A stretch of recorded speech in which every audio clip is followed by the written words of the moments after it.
نبی پاک فرماتے ہیں میں سو رہا تھا، چھت پہ فرشتے آئے. بات آپ نے سنی ہوئی ہے، صرف کچھ نظریات معراج کے حوالے سے عرض کرنے چند نظریات.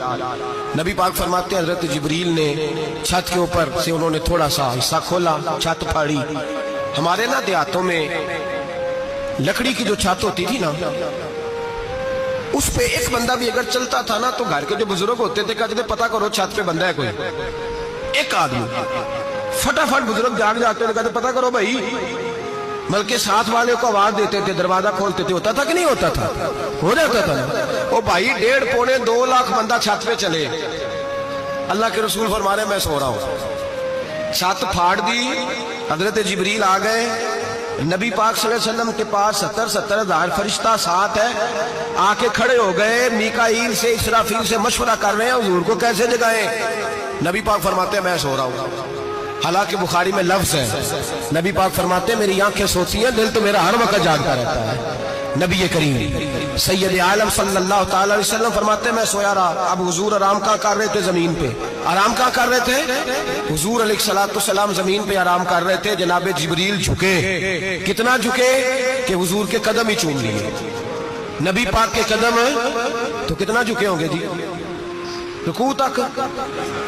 جی میں نہیں جی گل کی سجدے دی، تساں کیتی جی. فتویٰ لگا تواڈے تے لگنا جی. کہاں تک لگی؟ کہاں تک جھکے؟ اعلیٰ حضرت کہتے ہیں حضرت جبریل نے سجدہ نہیں کیا نبی پاک. میرے اعلیٰ حضرت کا کمال یہ ہے کہ شریعت بھی بچ جاتی ہے اور عشق کو بھی پورا سکون مل جاتا ہے. اعلیٰ حضرت فرماتے ہیں جناب جبریل نے سر پہ تاج پہنا تھا اور تاج میں موتی لگے ہوئے تھے. وہ موتی نبی پاک کو سجدہ کرنے لگ گئے.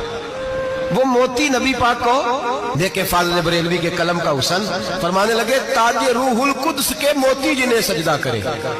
تاج روح القدس کے حضرت جبریل کے سر کے تاج پہ جو موتی ہیں وہ نبی پاک کو سجدہ کر رہے ہیں. نبی کریم یہاں کوئی بندہ، اب تو خیر لوگ ہاتھ بھی کسی کے چومتے ہیں تو خود نہیں اوپر ہوتے، ہاتھ ہی اوپر کر لیتے ہیں.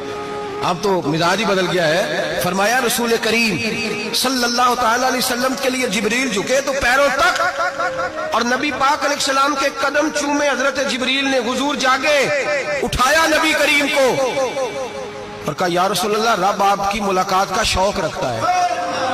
اللہ آپ کی ملاقات کا شوق رکھتا ہے. حضور فرماتے ہیں مجھے اٹھا کے تو جبریل حتیم میں لے گئے. اور پھر یہ بخاری کے لفظ ہے، فرمایا یہاں گلے سے لے کر ناف تک میرا سینہ کھولا، میرا دل نکالا، آب زمزم میں رکھا. اس لیے نہیں کہ نبی پاک کے دل کو برکت حاصل ہو جائے، اس لیے کہ آب زمزم کو برکت حاصل ہو جائے. امتی رج رج کے پیے کہ یہ وہ والا زمزم ہے جس نے ہمارے مصطفیٰ کے قلب اطہر کو چوما ہوا ہے. نبی پاک صلی اللہ علیہ وسلم فرماتے ہیں میرے سامنے کھولا اور میں دیکھتا بھی رہا. دل کھل گیا، سینہ کھل گیا اور میں دیکھتا بھی